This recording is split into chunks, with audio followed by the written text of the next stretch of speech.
और मेरे साथियों, अतिथियों, वक्ताओं, संचालकों, मेरा आप सबको अभिनंदन, प्रणाम, नमस्कार। और हम आज का कार्यक्रम शुरू करते हैं।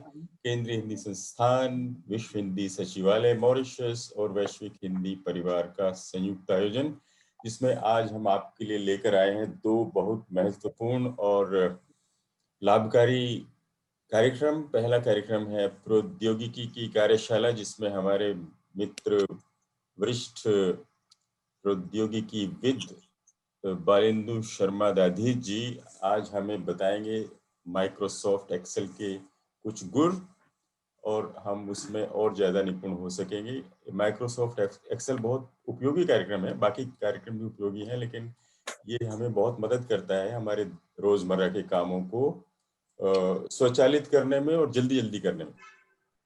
हमारा क्या कहते हैं उसको, श्रम बचाता है।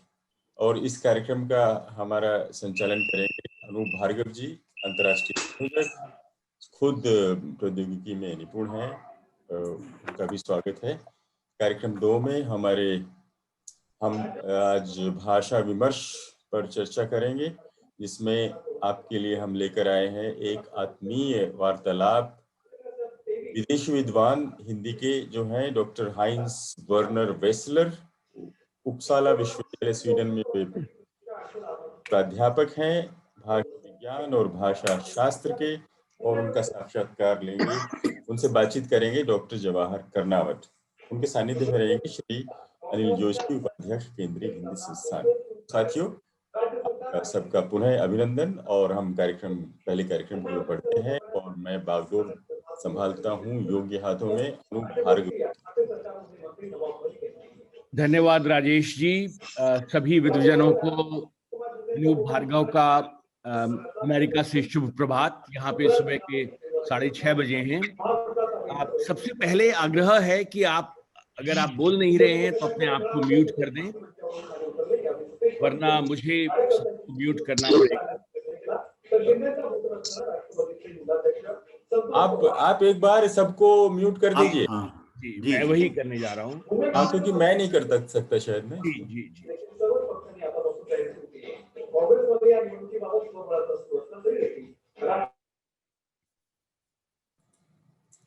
बहुत अच्छा जी, धन्यवाद।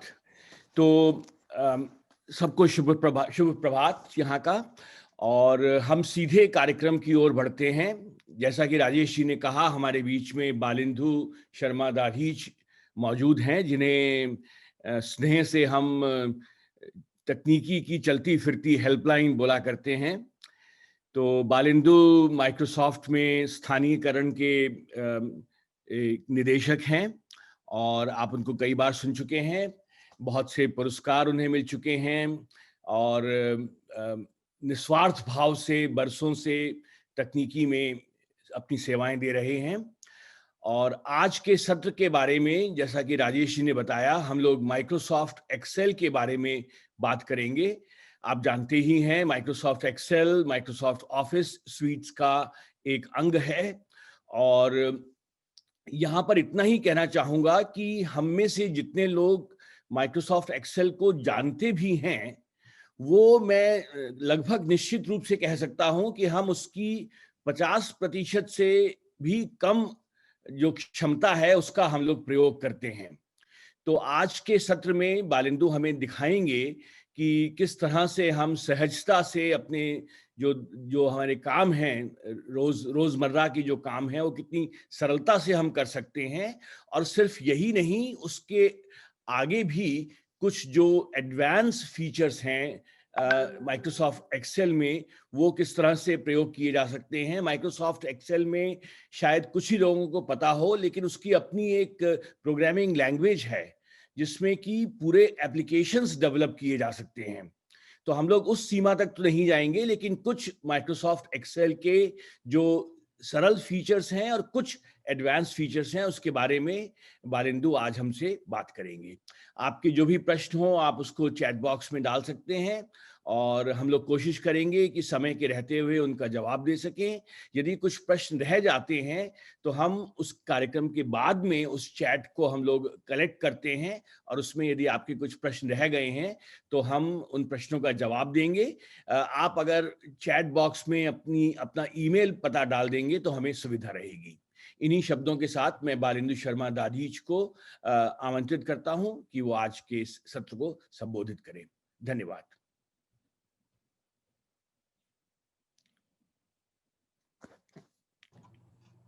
धन्यवाद अनूप जी और आप सभी आगंतुकों का आज के कार्यक्रम में जितने लोग हिस्सा ले रहे हैं उन सबका बहुत बहुत स्वागत है। आपका आभार कि आपने समय निकाला। जैसा कि अनूप जी ने और राजेश जी ने पहले ही प्रस्तावना में बता दिया है कि आज हम एक्सेल की चर्चा करेंगे और एक्सेल एक महत्वपूर्ण कार्यक्रम है, एक काफी महत्वपूर्ण सॉफ्टवेयर है। जैसा कि अभी जिक्र किया भी गया कि ये चीजों को बहुत तेज गति से करने में, ऑटोमेशन करने में, स्वचालित ढंग से करने में, समय बचाने में बहुत ज्यादा लाभदायक है। मुझे उम्मीद है आपको मेरी आवाज ठीक से आ रही है या मुझे? अच्छा, बिल्कुल बिल्कुल आवाज भी ठीक आ रही है और पीछे की बैकग्राउंड देख के जलन भी हो रही है। जी जी। अब थोड़े से क्या है कि समय बदल रहा है ना, जमाना बदल रहा है तो हम भी बदल रहे हैं उसके साथ। अब ये जमाना तकनीक की दृष्टि से भी बदल रहा है तो वैसे भी हम बदल रहे हैं और अन्य संदर्भों में भी बदल रहा है। पहले इतने ब्यूटी पार्लर खुले हुए थे, ये नया ब्यूटी पार्लर और चल गया। जी राजीव जी, तो आज हम बात करेंगे माइक्रोसॉफ्ट एक्सेल की और आप सबका स्वागत है। नमस्कार, धन्यवाद। और आज जैसे कि आज हमारे विषय से भी स्पष्ट होता है, हम बुनियादी चीजों पर ज्यादा ध्यान देंगे कि आइए जानते हैं माइक्रोसॉफ्ट एक्सेल को। तो हमने पहली बार एक छोटा सा कार्यक्रम किया था जिसमें लगभग 15-20 मिनट हम थोड़ा सा एक्सेल का जिक्र किया था और वो इसीलिए किया था कि आगे जब कभी हम एक्सेल की बात करें तो थोड़ा सा एक पृष्ठभूमि हमारे पास बन के तैयार हो।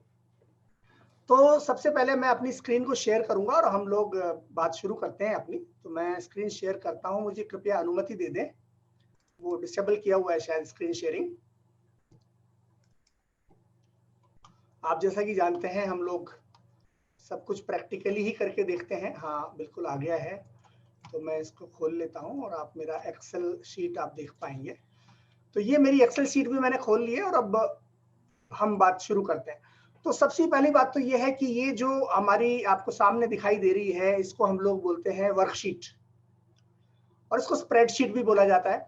माइक्रोसॉफ्ट एक्सेल के बारे में एक बात आपको मैं बताना चाहूंगा कि जब तक एक्सेल नहीं आया था उससे पहले कंपनियों को अपने अकाउंटिंग के काम करवाने के लिए और अपने फाइनेंस के काम करवाने के लिए अलग से टीमें रखनी पड़ती थी। अलग से कंपनियों को या तो वो कोई अपना कंसल्टेंट रखते थे, हायर करते थे या काम आउटसोर्स किया करते थे। एक्सेल के आने के बाद लोगों ने स्टाफ में ही लोगों ने सीख लिया और काफी काम कंपनियों के भीतर ही होने लगा। तो ये बहुत बड़ा बदलाव ये लेकर के आई और आज लगभग 85% के आसपास कंपनियां दुनिया में माइक्रोसॉफ्ट एक्सेल का प्रयोग करती हैं। तो इतना इसका व्यापक प्रभाव और इस्तेमाल आज हो रहा है। बहरहाल ये जो आपको दिखाई दे रहा है इसको स्प्रेडशीट भी बोलते हैं और इसको वर्कशीट भी बोलते हैं। ये जो आपको ये सामने दिखाई दे रहा है। अब स्प्रेडशीट इसमें क्या है?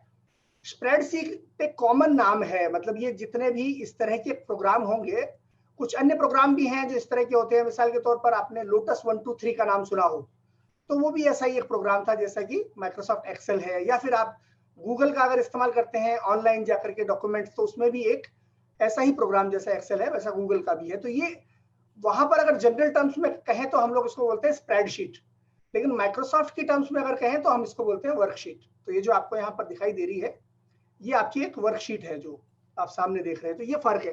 अब ये प्रश्न पैदा होता है कि दिखने में तो ये हमें एक टेबल जैसी दिखाई दे रही है, जैसे हम वर्ड में टेबल बनाते हैं वैसी टेबल यहाँ पर भी है। तो क्या फर्क है दोनों में? तो फर्क यह है कि जब आप वर्ड में टेबल बनाते हैं तो वो मात्र एक छोटा सा ढांचा है और उसके अंदर कुछ डेटा आपने टाइप कर दिया है। लेकिन यहाँ पर ये एक इंटेलिजेंट एप्लीकेशन है, अपने आप में बहुत ही शक्तिशाली सॉफ्टवेयर है और इसमें गणनाओं की बहुत उत्कृष्ट किस्म की क्षमताएं मौजूद है जो कि वहां पर वर्ड में नहीं होती या दूसरे सॉफ्टवेयरों में नहीं होती। वहां सिर्फ वो प्रिंट आउट आप ले लेंगे बिल्कुल टेबल के फॉर्मेट में, बस इतना संभव है, या थोड़ा बहुत हल्का फुल्का कैलकुलेशन कर लेंगे छोटा मोटा, लेकिन यहाँ पर ये पूरी तरह से अपने आप में एक तरह का गणनाओं पर आधारित एक सॉफ्टवेयर है जो यही काम करने के लिए आदर्श है। और ये दुनिया के बहुत सारे क्षेत्रों में इसका इस्तेमाल किया जाता है, विभिन्न इंडस्ट्रीज में, विभिन्न उद्योगों में इसका इस्तेमाल किया जाता है। अब प्रश्न ये पैदा होता है कि आप माइक्रोसॉफ्ट वर्ड में अगर टेबल बनाएंगे तो उसमें तो आप क्या 10 कॉलम, 12 कॉलम, 20 कॉलम बना लेंगे, लेकिन यहाँ पर तो आप देखिए, यहाँ पर तो कॉलमों की कोई कमी ही नहीं है। आप बढ़ाते जाइए, जितना आप आगे बढ़ते जाएंगे उतने ही नए से नए कॉलम यहाँ पर सामने आते चले जाएंगे। जैसे ऐसे आप जितने चले जाएंगे ये कहीं था, इसका अंत नहीं होता। और इसी तरह से नीचे चले जाएंगे तो आपको यहाँ पर इन रोज का या पंक्तियों का या इसका कोई अंत नहीं है। तो प्रश्न ये पैदा होता है कि आखिरकार जो एक्सेल है इसमें कितने स्तंभ हैं और कितने कॉलम हैं। और इनके अलावा ये जो चीज हाईलाइट हो गई है, ये जो यहाँ पर आपको दिखाई दे रहा है एक बॉक्स, इसको बोलते हैं सेल। एक्सेल की एक सेल है ये, या फील्ड भी बोल सकते हैं आप इसको, लेकिन ये एक्सेल की सेल है। अब इसमें कितने कॉलम हैं एक्सेल में? तो इसमें जो है इस समय आप देखिए इकाई, दहाई, सैकड़ा, हजार, 10,000, लाख, 10 लाख, मतलब 10,48,576 ये रोज हैं, मतलब पंक्तियां। 10,48,576 पंक्तियां संभव है एक वर्कशीट में, 10 लाख से ज्यादा, 10.5 लाख से भी ज्यादा। और कॉलम की अगर मैं बात करूं तो 16,384 कॉलम हो सकते हैं।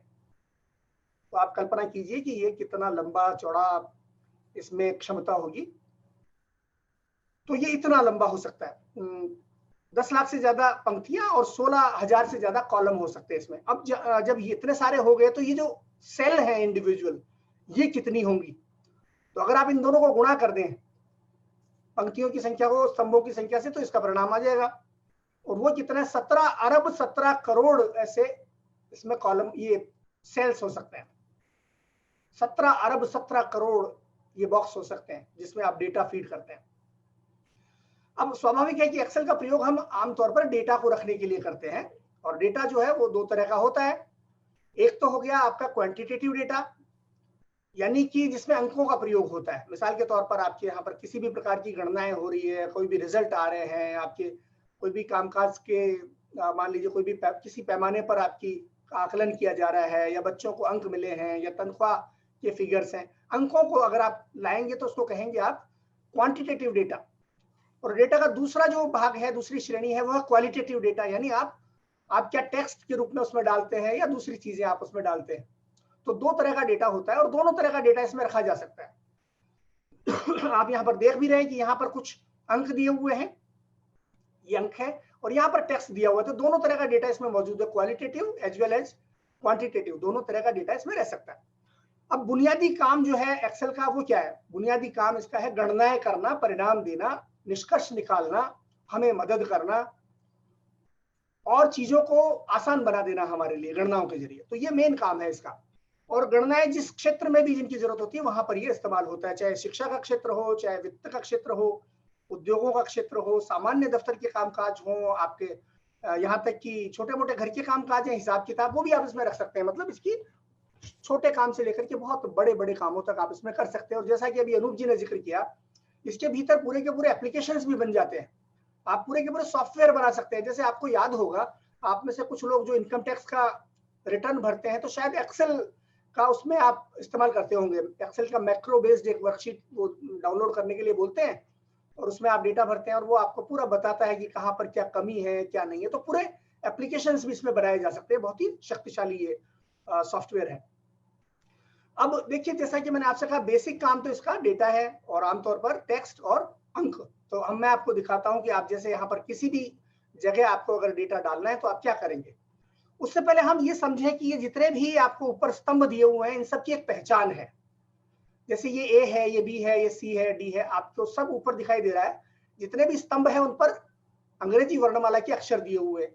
और जब ये खत्म हो जाते हैं तो डबल ए बी, ए सी ऐसे शुरू हो गया। फिर ये खत्म हो जाएगा तो इसके बाद फिर ए बी ऐसे शुरू हो जाएगा।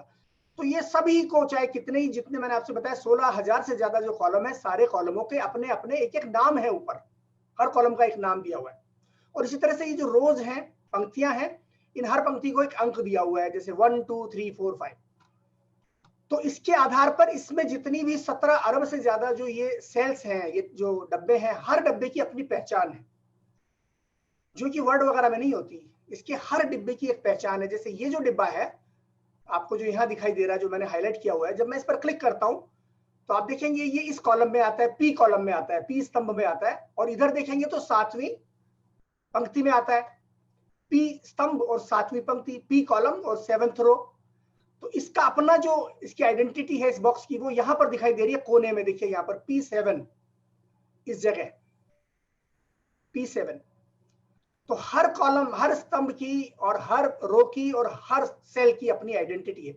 मैं जहां भी क्लिक करूंगा ये बदलता जाएगा। यहाँ देखिए अब आपको दिखाई दे रहा है S9, यानी ये जो डब्बा है इसकी पहचान है S9। ये जो डब्बा है इसकी पहचान हो गई, यहाँ पर दिख रहा है O10। तो हर एक डिब्बे की अपनी अपनी पहचान है। मैं इसको कोशिश करता हूं कि आपको थोड़ा सा इसका आकार बड़ा कर दूं। हाँ, अब देखिए आप जो भी देखेंगे तो यहाँ पर ये M9 है। तो हर एक सेल की अपनी पहचान है। अब इसी वजह से ये पहचान है क्योंकि आपको गणनाओं में हर एक सेल की आइडेंटिटी की जरूरत पड़ती है कि किस सेल को मैं किससे गुणा करूं। अगर ये पहचान ना होती तो आप ये गणनाएं ना कर पाते। तो अब देखिए आप कहेंगे कि ये जो आपने ये जो बनाई है आपने तालिका, यहाँ पर इस तालिका में कुछ गड़बड़ लग रही है आपको, है ना। लेकिन उससे पहले उसको ठीक करेंगे हम। आपको पूरे अक्षर नहीं दिखाई दे रहे, पूरे शब्द नहीं दिखाई दे रहे, लेकिन बहुत आसानी से सब इसका समाधान हो जाएगा। लेकिन उससे पहले कुछ एक बुनियादी चीजें मैं आपको दिखाना चाहूंगा कि एक्सेल में कुछ स्वचालन भी है, ऑटोमेशन भी है। ये इंटेलिजेंट प्रोग्राम है। मिसाल के तौर पर मैं आपको दिखाऊंगा कि जैसे मैंने आपसे कहा कि इसमें आप अंकों को डालते हैं। तो जैसे आपने कुछ भी अंक लिखा, यहाँ पर मान लीजिए मैंने 200 लिख दिया और यहाँ पर मैं गया, यहाँ पर मैंने 300 लिख दिया। तो ये अंकों को आप सबसे पहले तो इन सेल्स में आप अंकों को डालते हैं, अंकों को फीड करते हैं या टेक्स्ट को फीड करते हैं। यहाँ मैंने 400 कर दिया तो मैंने 3 जो टेक्स्ट, यहाँ पर 3 मेरी वैल्यूज मैंने फीड कर दी। अब मैंने आपसे कहा था कि एक्सेल एक इंटेलिजेंट प्रोग्राम है। तो कैसे इंटेलिजेंट है? ये जब तीनों को मैं सेलेक्ट करता हूं, इन तीनों सेल्स को मैं सेलेक्ट करता हूं, तो इनके नीचे एक छोटा सा, बहुत ही छोटा सा, आप देखिए यहाँ पर एक बॉक्स बन गया है, बहुत छोटा सा हरे रंग का। ये आपको दिखाई दे रहा होगा यहाँ पर। अब ये जो बॉक्स है, ये छोटा सा, बहुत ही महीन सा बॉक्स है। इसको बोलते हैं फिल हैंडल, यानी भरने वाला हैंडल, डेटा भरने वाला हैंडल है ये। तो ये बड़ा इंटेलिजेंट है। अब ये क्या करता है कि ऊपर आपने जो डेटा डाला उससे अनुमान लगाने की कोशिश करता है कि आप क्या चाहते होंगे, और उस अनुमान के आधार पर आगे डेटा फीड कर देता है। कैसे? देखिए मैं यहाँ पर जाऊंगा और इसको मैं माउस से ऐसे सेलेक्ट कर दूंगा, क्लिक कर दूंगा, तो ये माउस का मेरा ये जो कर्सर है ये बदल जाएगा, ये ऐसा हो गया। और अब मैं इसको ड्रैग करके नीचे ले जाऊंगा ऐसे, देखिए ऐसे। तो मैं कुछ नहीं कर रहा, लेकिन अब एक्सेल ने भांप लिया है कि मैं क्या चाहता हूं। तो देखिए उसने अपने आप भर दिया सारा डेटा। अब ये कब काम का होता है? जैसे मान लीजिए आपको अंक लिखने हैं, 1 2 3 लिखना है, तो आपको लिखने की जरूरत नहीं है। आपके पास मान लीजिए 5000 पंक्तियां हैं, आपको कुछ नहीं करना। इन तीनों को सेलेक्ट कर लीजिए और आप इसको खींचते चले जाइए नीचे। यहाँ से मैं इसको पीछे ले आता हूँ। एक सेकंड, मैंने गलत कॉलम चुन लिया। देखिए यहाँ से इसको ड्रैग करके ले जाइए, जहां तक आप ले जाएंगे सारी अपने आप ही ये अंक लिख देगा, आपको लिखने की जरूरत नहीं है। तो ये इसमें ऑटोमेशन है, ये पावर है इसमें। अब और भी बहुत सारी चीजें हैं, इसको आप दोनों तरफ से इस्तेमाल कर सकते हैं। जैसे मैंने यहाँ 100 लिखा और यहाँ 200 लिख दिया, और इन दोनों को मैंने सेलेक्ट किया और इसको ड्रैग करके मैं इधर ले गया मान लीजिए, तो भी इधर, इसने इधर भी कर दिया। यानी किसी एक तरफ नहीं है, दिशा आधारित नहीं है, ये दोनों दिशाओं में ये चीज हो सकती है। अब दूसरे तरह के डेटा को भी ये समझता है। जैसे मान लीजिए मैंने यहाँ पर लिख दिया, मैंने 10 लिखा, और यहाँ पर मान लीजिए मैंने 30 लिखा, और फिर यहाँ मैंने 50 लिखा। तो देखते हैं क्या करता है ये। 10 30 50 इन तीनों को मैंने सेलेक्ट किया और अब मैं ड्रैग करता हूं। तो अब एक्सेल क्या करता है, एक बार मैं ढंग से ड्रैग कर लूं।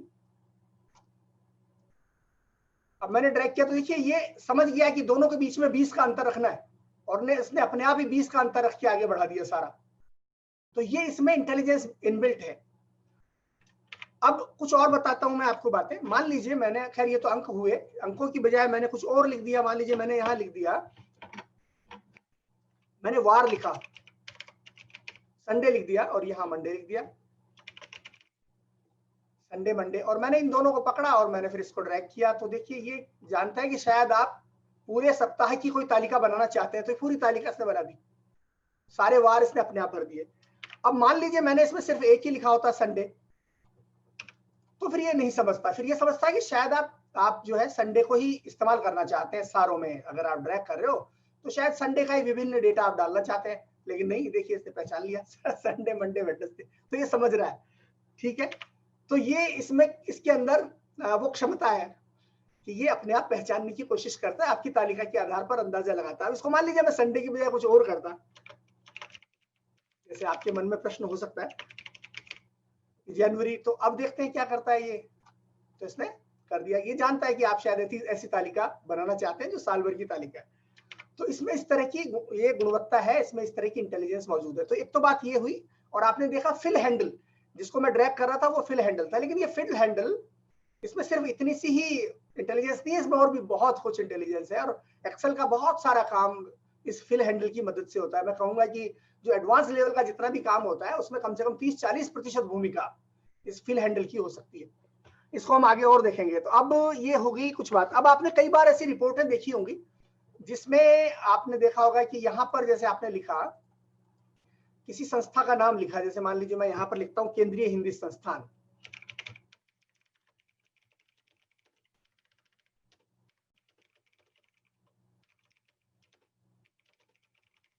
अब मैंने ये लिख दिया और ये जो था ये यहाँ पर टाइप हो गया, केंद्रीय हिंदी संस्थान नई दिल्ली। लेकिन जब मैं मान लीजिए यहाँ से कहीं और जाता हूँ या इसमें कुछ और डेटा में डालता हूँ और यहाँ कुछ और डालता हूँ, तो ये मुझे दिख तो रहा है, लेकिन मान लीजिए मुझे इसमें भी कुछ डालना था कॉलम में, है ना। ये तो मैंने पहले कॉलम में डाला ना पी में, अब मुझे यहाँ कुछ डालना है। मान लीजिए मैंने लिखा भारत और फिर यहाँ मैंने लिख दिया कि कार्यक्रम, तो अब मेरे को केंद्रीय हिंदी ही दिखाई दे रहा है, वो छिप गया।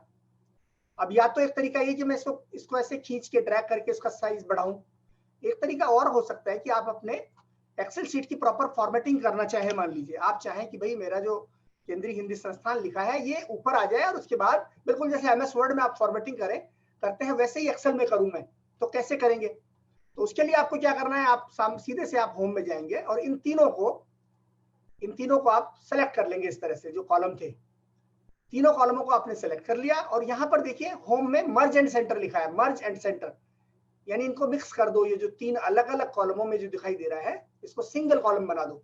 तो जब आप यहाँ पर क्लिक करते हैं मर्ज एंड सेंटर, तो ये सिंगल कॉलम बन गया। अब आप देखेंगे आप इसकी फॉर्मेटिंग कर सकते हैं, बिल्कुल जो भी आपको इसमें जो भी कुछ करना है, मान लीजिए डार्क करना है, बोल्ड करना है, कलर बदलना है, आपको इसका बैकग्राउंड बदलना है, तो आप इसकी ऐसे फॉर्मेटिंग कर सकते हैं। आपने देखा होगा बहुत सारी ऐसी आपने रिपोर्ट्स देखी होंगी जिसमें इस तरह की फॉर्मेटिंग की जाती है। तो मैंने आपको बताया कि ये ऐसे होती है। आपको सिर्फ इतना करना है कि उन कॉलम्स को आप सेलेक्ट कीजिए, आपस में जितने कॉलमों में भी आप फैलाना चाहते हैं, जैसे मान लीजिए मैंने 4 चुन लिए और मैं 4 में मर्ज एंड सेंटर करूंगा तो वही जो है वो 4 में आ गया। ठीक है, उसने मुझे चेतावनी दी, मैंने उसको इग्नोर कर दिया। अब यही टेक्स्ट मेरा 4 कॉलम में आ गया। तो ये इतना आसान है और ये ऐसे आप फॉर्मेटिंग कर सकते हैं, बिल्कुल जैसे डॉक्यूमेंट्स बनाते हैं आप MS वर्ड में, वैसे यहाँ भी बना सकते हैं। अब उसी से मिलता जुलता एक सवाल ये आता है कि भाई एक्सेल में जब आप कुछ भी टाइप करते हैं, जैसे मान लीजिए मैं यहाँ पर पता लिखता हूँ केंद्रीय हिंदी संस्थान का, मैं इसको थोड़ा चौड़ा कर लेता हूँ और यहाँ पता लिखता हूँ। तो मैंने लिखा कि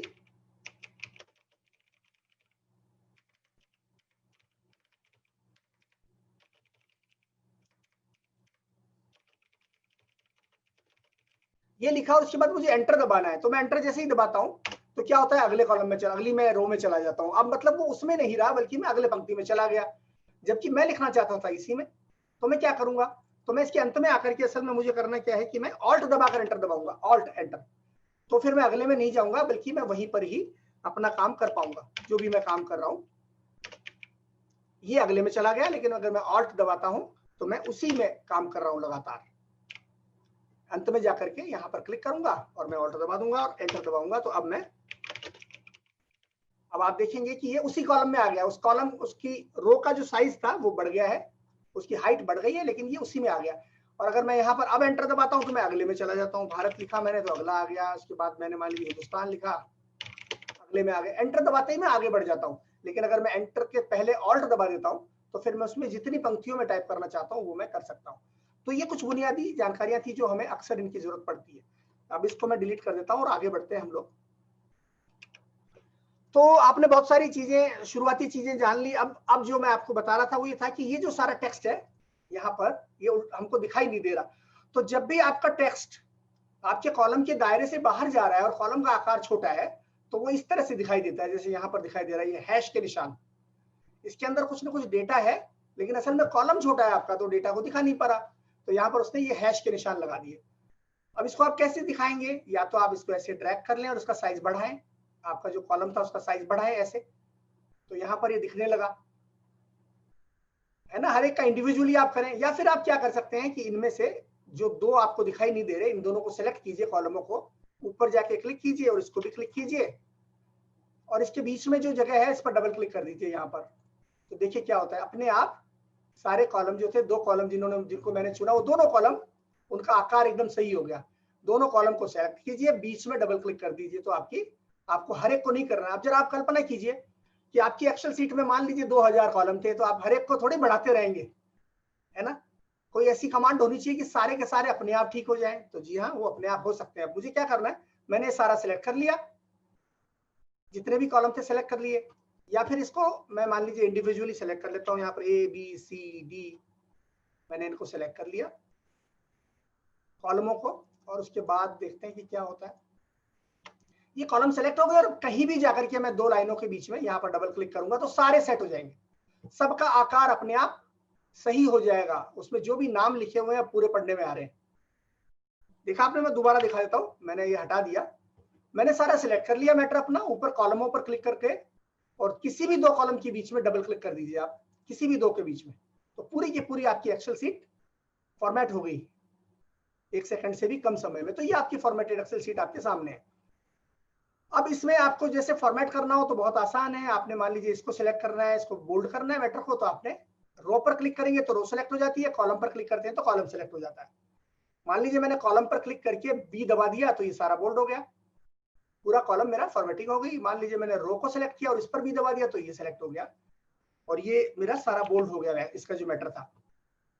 तो आसान है, आप पूरी की पूरी कॉलम को, पूरी की पूरी रो को आप सिलेक्ट कर सकते हैं। आप चाहे तो कुछ सेल को भी सिलेक्ट कर सकते हैं, जैसे मान लीजिए मुझे सिर्फ ये 3 ही सेल सेलेक्ट करके इनको बोल्ड करना है, तो मैंने इनको सिलेक्ट किया और यहाँ पर बी दबा दिया, तो ये सिर्फ यही इन्हीं पर लागू होगा। तो ये कुछ फॉर्मेटिंग की बातें हुई। अब हम चलते हैं कुछ और चीजें देखते हैं। जैसे मान लीजिए कि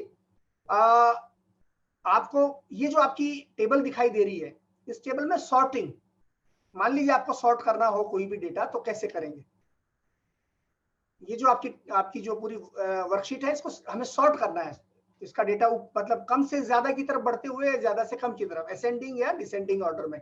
तो कैसे करेंगे, तो हमको क्या करना है, हमें सारा डेटा अपना सिलेक्ट कर लेना है ऐसे, और उसके बाद आपकी होम पे ही, होम टैब में ही आप देखेंगे कि यहाँ पर सॉर्ट एंड फिल्टर दिया हुआ है, सॉर्ट एंड फिल्टर। तो इसमें मैं यहाँ क्लिक करूंगा और इसमें मुझे ऑप्शन मिल गया सॉर्ट A to Z या Z to A। तो इसके आधार पर मैं, मान लीजिए मैंने A to Z किया, अब यहाँ पर मैंने क्लिक किया तो इसने इसको सॉर्ट कर दिया अपने हिसाब से। मतलब देखिए, आप हिंदी की जो वर्णमाला है उसके हिसाब से इसने इसको सॉर्ट कर दिया।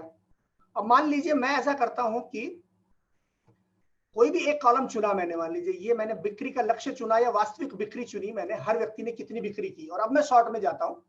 तो अब ये कुछ और तरह से काम करेगा। यहाँ पर मैंने क्लिक किया सॉर्ट स्मॉलेस्ट टू लार्जेस्ट। अब मुझे पूछ रहा है कि ठीक है मैं सॉर्ट कर दूंगा, लेकिन आप ये पूरी टेबल को मुझे सॉर्ट करना है ना। मतलब मान लीजिए ये मैंने सॉर्ट किया तो ये सारे ये भी तो बदलने पड़ेंगे ना, कि 417 जो है अर्जुन कुमार का था, मान लीजिए मैं सॉर्ट करके इसको कहीं और ले जाता हूं तो अर्जुन कुमार वहां पहुंच जाना चाहिए ना।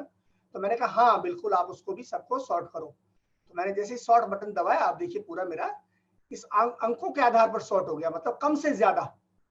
इसके पास सबसे कम बिक्री हुई तो ये सबसे पहले आ गया, और ये सबसे ज्यादा वाला सबसे नीचे चला गया। इसी को मैं उल्टा कर सकता था, यहीं पर सॉर्ट में जाता और इसको मान लीजिए मैंने चुना लार्जेस्ट टू स्मॉलेस्ट, और फिर मैंने ओके कर दिया तो उल्टा हो गया। तो ये सॉर्टिंग बहुत आसान है, होम टैब में ही आप सॉर्टिंग कर सकते हैं, पूरी की पूरी टेबल की भी कर सकते हैं, और आप चाहें तो किसी एक कॉलम के आधार पर पूरी टेबल की भी सॉर्टिंग आप कर सकते हैं। तो ये हुआ सॉर्टिंग। अब एक होता है फीचर है फिल्टर। जैसे कई बार आप ये चाहेंगे कि ये सारी जो आपकी टेबल है इसमें महाराष्ट्र का भी डेटा है, गुजरात, उत्तर प्रदेश, तमाम राज्यों का है, लेकिन मुझे सिर्फ एक ही राज्य का देखना है मान लीजिए, या 2 राज्यों का देखना है, तो मैं इसको फिल्टर करना चाहूंगा। अब ये खासतौर पर कब उपयोगी होता है, जब सैकड़ों आपके पास सैकड़ों डेटा हो, सैकड़ों लाइनें हो, सैकड़ों रोज हो, और आपको उनमें से चुनिंदा को देखना है, तो आप फिल्टर करेंगे, सॉर्टिंग नहीं करेंगे बल्कि फिल्टर करेंगे कि मुझे सिर्फ उतना सा दिखाओ। उसके बाद आप चाहे तो प्रिंट आउट लेना चाहेंगे तो वो क्या करेंगे, आप उसी जगह जाएंगे, देखिए इसी जगह पर सॉर्ट एंड फिल्टर, और इसमें फिल्टर, इस पर क्लिक करेंगे आप, और उसके बाद फिल्टर पर क्लिक करेंगे, फिल्टर। तो जब आप फिल्टर पर क्लिक करते हैं तो देखिए यहाँ पर ये तीर के निशान बन गए हैं, हर एक कॉलम में तीर के निशान बन गए हैं यहाँ पर। अब आप जिस आधार पर चाहे इसको फिल्टर कर सकते हैं आपके डेटा को। जैसे मान लीजिए मैं राज्य पर जाता हूँ और मैं यहाँ गया और मैंने कहा कि मुझे सिर्फ तुम महाराष्ट्र के और उत्तर प्रदेश के दिखा दो, बाकी हटा दो। तो मैंने ये हटा दी है और मैंने जब ओके किया तो सारा डेटा चला गया, सिर्फ महाराष्ट्र और उत्तर प्रदेश रह गया यहाँ पर। तो ये हुआ फिल्टरिंग। तो आपको दो चीजें समझ में आ गई। सॉर्टिंग का मतलब आप असेंडिंग या डिसेंडिंग ऑर्डर में सारा आपका डेटा सॉर्ट कर सकते हैं, और फिल्टर का मतलब आप जिस चीज को देखना चाहें वो देखेंगे, बस बाकी चीजें हट जाएंगी। तो ये दो चीजें महत्वपूर्ण है, इसके हिसाब से इनको दोनों को मैंने आपको दिखाया। अब मैं चलता हूं और आपको कुछ और चीजें दिखाऊंगा। जैसे मान लीजिए, हाँ, इसमें हर एक सेल की आइडेंटिटी मैंने आपको बताई थी कि ये आइडेंटिटी है। जैसे आप जहां भी क्लिक करते हैं तो यहाँ पर एक आइडेंटिटी आ जाती है। मैंने यहाँ क्लिक किया तो N5 है, ये N इसका कॉलम का नाम हुआ और 5 नंबर की रो है, तो ये सेल की आइडेंटिटी हो गई N5। अब इसमें दो तरह की आइडेंटिटीज हो सकती है, मतलब आप दो तरह के रेफरेंसेस दे सकते हैं एक्सेल में। और वो कब करते हैं आप? जब गणनाएं करते हैं। तो हम सीधे गणनाओं पर आते हैं और पहले, और उसके बाद मैं आपको ये दिखाऊंगा कि दो तरह से आप क्या क्या इसमें रेफरेंसेस दे सकते हैं, वो मैं आपको दिखाऊंगा। तो सबसे पहले जैसे मान लीजिए कि हमें कुछ गणना करनी है। ये 5000 से लेके 6000 तक का जो ये दिया हुआ है हमारा, किसी व्यक्ति का मुनाफा और ये कीमत आदि, मान लीजिए ये सब जो है, हम चाहते हैं कि इसका टोटल भी आ जाए, इसका सम आ जाए। तो इसका सम जब आप करेंगे तो गणना कर रहे होंगे, तो एक तरीका तो ये हो सकता है कि आप इंडिविजुअली सबकी गणना करें, 5000 प्लस ये जोड़िए जोड़िए जोड़िए, और या फिर आप इसको सिर्फ सेलेक्ट करें और एक आगे तक ले जाएं, एक स्पेस आगे तक ले जाएं, और आपके होम में यहाँ पर देखिए ऑटो सम लिखा हुआ है, ऑटो सम का विकल्प है, इसको क्लिक कर दें तो अपने आप ही ये यहाँ पर इसका टोटल होके आ गया, ऑटोमेटिकली सारा सम हो गया, जोड़ हो गया सारा। आप चाहें तो मान लीजिए इन दोनों को आपने चुना तो दोनों में भी आप क्लिक करके ऑटो सम करेंगे तो दोनों कॉलम का ऑटो सम हो गया। ये गणनाएं आपकी शुरू हो गई है, आपकी गणनाएं यहाँ पर शुरू हो गई, ऑटो सम। अब आपने जब ये सम किया तो यहाँ पर देखिए कुछ लिखा हुआ आ रहा है, equal to some K2 colon K5, ये लिखा हुआ आ रहा है। ये क्या है? इसको बोलते हैं फॉर्मूला, और उस पर हम थोड़ी देर में आएंगे। उससे पहले मैं इसको हटा देता हूं। उसको बोलते हैं फॉर्मूला और फंक्शन। दो तरह की इसमें चीजें होती है एक्सेल में जो गणनाओं में काम आती है। आप इससे थोड़ा सा ज्यादा परेशान मत होइएगा, बहुत आसान है, इसको मैं समझाने की कोशिश करूंगा आपको, लेकिन बुनियादी चीजें आपको समझ में आ गई। ये एक्सेल सीट है आपकी, एक्सेल आपका सॉफ्टवेयर खुला हुआ है, एक्सेल सीट खुली हुई है, इसमें नीचे टैब्स दिखाई दे रहे हैं आपको। ये जो नीचे दिखाई दे रहे हैं ये आपकी वर्कबुक है। हिंदी एक्सेल डेटा जो है ये ओवरऑल फाइल है, इसको बोलते हैं वर्कबुक। और ये जो यहाँ नीचे दिखाई दे रही है ये वर्कशीट है, शीट नंबर 1। इसके बाद आप चाहें तो यहाँ नई शीट जोड़ लें, ऐसे और शीट जोड़ लें नंबर 3, और इसमें जो भी डाटा चाहें आप लिख सकते हैं और इंडिविजुअली आप उन सबको देख सकते हैं इस तरह से। तो ये हुई शीट्स।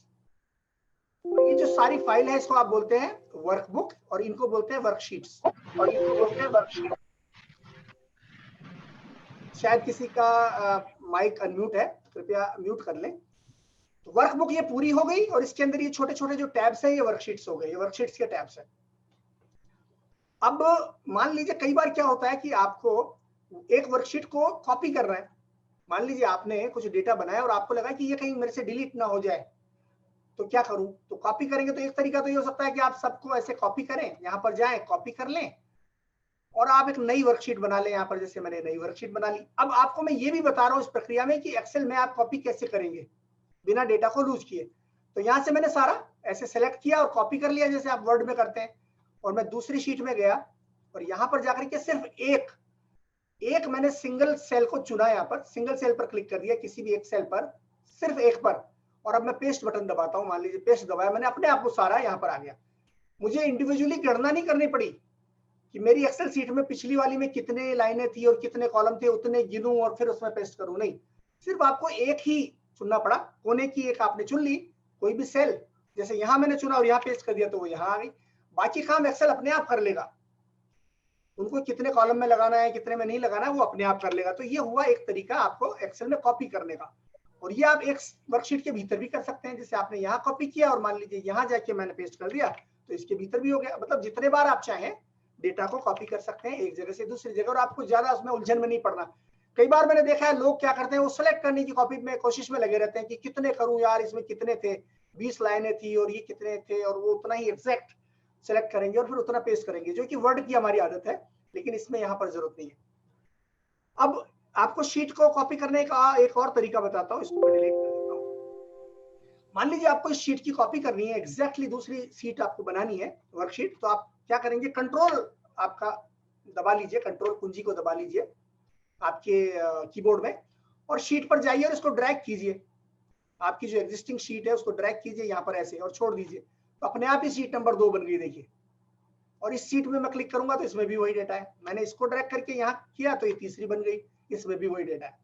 अब आप कहेंगे कि नहीं ये तो शायद एक ही होगी, तो इसमें मैं कलर बदल देता हूं तो आपको दिखाई देगा कि सब अलग अलग है। देखिए इसमें ये काला था और ये काला है, मूल था, ये दूसरा है, ये तीसरा है, यानी सब कॉपी हुई है। तो बहुत आसानी से आप अपनी शीट्स को कॉपी कर सकते हैं और राइट क्लिक करके इनको डिलीट कर सकते हैं।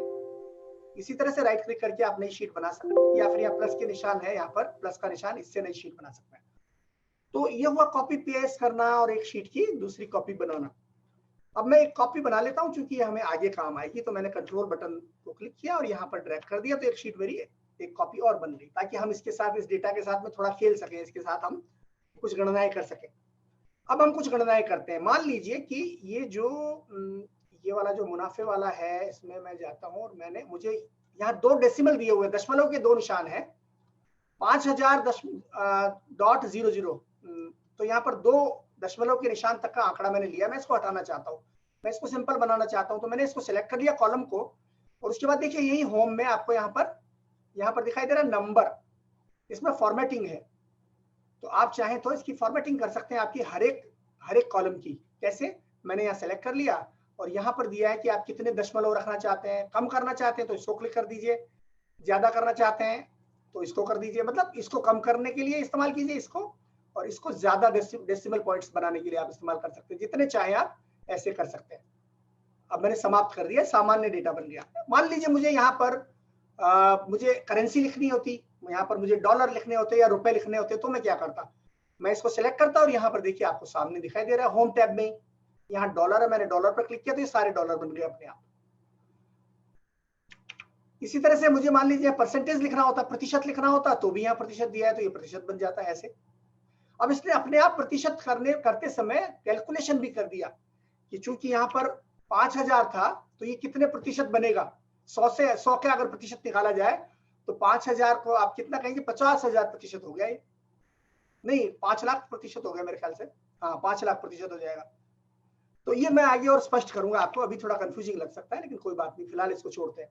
तो देखा आपने, इस तरह से आप अपनी सारी कॉलम्स को फॉर्मेट कर सकते हैं, जैसे यहाँ पर आपने परसेंटेज कर दिया या परसेंटेज हटा दिया, आप जो चाहे यहाँ पर कर सकते हैं, और यहाँ पे आप डॉलर भी लगा सकते हैं, तो करेंसी में भी आप इसको इस्तेमाल करते हैं। अब आपके मन में प्रश्न आएगा कि रुपया कैसे आएगा, तो रुपए के लिए 2 तरीके हो सकते हैं, या तो आपके पास आप एक फॉन्ट का इस्तेमाल करें, या दूसरा तरीका हो सकता है कि आपके सिस्टम में आपने इंग्लिश इंडिया को आपने कर रखा हो अपनी डिफॉल्ट लैंग्वेज, या हिंदी इंडिया को डिफॉल्ट लैंग्वेज कर रखा हो, तो आपकी बाय डिफॉल्ट अगर लैंग्वेज है तो आप यहाँ डॉलर पर क्लिक करेंगे तो अपने आप ही रुपया आएगा, तो वो एक उस तरीके से आप ला सकते हैं। आप फॉन्ट में जो रुपए का निशान है उसको आप इस्तेमाल कर सकते हैं। ये किसी ने ये एनोटेट किया है, कृपया इसको हटा दें तो अच्छा रहेगा, ये थोड़ा सा ये निशान किसी ने बना दिया, खैर कोई बात नहीं, रहने देते इसको। तो ये हुई कुछ बातें जो फॉर्मेटिंग की मैं आपको बता रहा था। आगे चलते हैं। अब मान लीजिए हमें गणनाएं करनी है, अब तो गणनाएं कैसे करेंगे। अब मिसाल के तौर पर ये हमारे को दिया हुआ था, मैंने आपको ऑटो सम तो बताया, आप सेलेक्ट करेंगे, ऑटो सम पर क्लिक करेंगे और हो जाएगा, लेकिन सबके लिए तो बटन नहीं है और सारी गणनाएं बटनों के आधार पर हो भी नहीं सकती, क्योंकि इसमें ह्यूमन इंटेलिजेंस की जरूरत होती है। हाँ, कंप्यूटर हमें मदद करेगा, लेकिन हमें बताना पड़ेगा कि हम क्या चाहते हैं। तो मान लीजिए मुझे यहाँ पर ये जो दिखाई दे रहा है कि इतनी कीमत, इसमें इतना मुनाफा हुआ, और मान लीजिए मैं किसी व्यक्ति का यहाँ पर कमीशन गिन रहा हूँ, कमीशन मैं बनाना चाहता हूं, तो मैंने यहाँ पर लिखा सबका कमीशन मैं कैलकुलेट करना चाहता हूं, तो मैंने लिखा कमीशन। अब कमीशन यहाँ लिखूंगा मैं, तो ये कितना होगा, ये कमीशन कितना होगा, तो कमीशन जो है उसको लिखने के लिए मुझे बराबर का निशान लगाना है, यहाँ पर बराबर का निशान लगाना है ऐसे। बराबर का निशान लगाते ही एक्सेल समझ जाता है कि आप कोई गणना करना चाहते हैं, आप कोई फॉर्मूला लिखना चाहते हैं।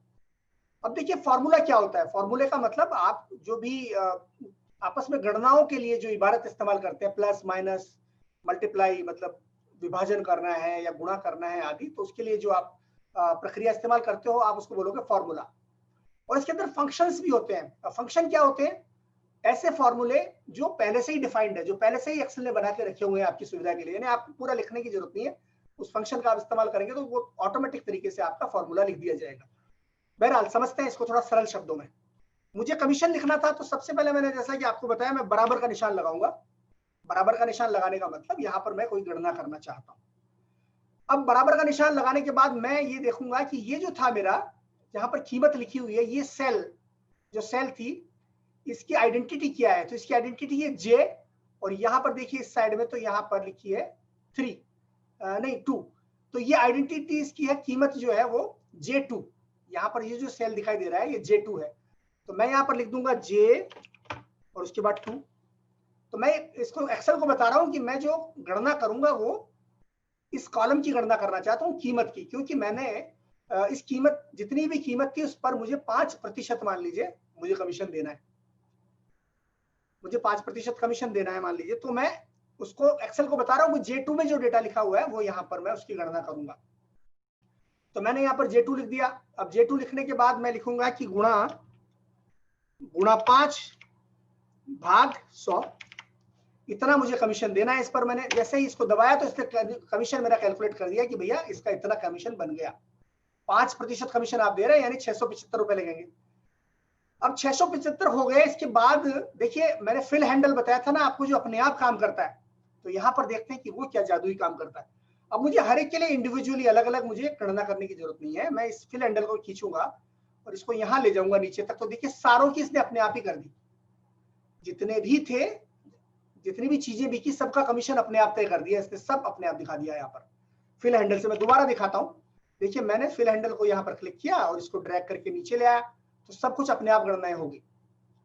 तो ये है वो ऑटोमेशन जिसका जिक्र हम करते हैं। अब जरा कल्पना कीजिए 5000 अगर इसमें पंक्तियां हो तो कितना आसानी से, कितना त्वरित आपका काम हो गया। अब हम आगे चलते हैं। मान लीजिए मैंने आपको कमीशन भी यहाँ बता दिया, और मान लीजिए कमीशन में टैक्स कटना है, तो मैंने लिखा कर, या मान लीजिए TDS कटना है, TDS, जो कमीशन आप भुगतान करेंगे उसमें 10% TDS कटना है। तो आप इस कमीशन पे जाएंगे और आप इसमें से 10% काटेंगे। तो आपने क्या किया, पहले TDS का आपने बराबर का निशान लगाया, यहाँ पर बराबर का निशान लगा दिया मैंने, और अब मैं कहूंगा कि अब यहाँ पर जो दिया हुआ है, यानी कि L2 पर जो डेटा है इसमें उसका 10% निकाल दो, उतना TDS कटेगा। तो मैंने यहाँ इसको लिखने की बजाय अब देखिए मैं क्या करता हूँ, मुझे सिर्फ यहाँ क्लिक करने की जरूरत है। एक्सेल ने अपने आप ही लिख दिया L2।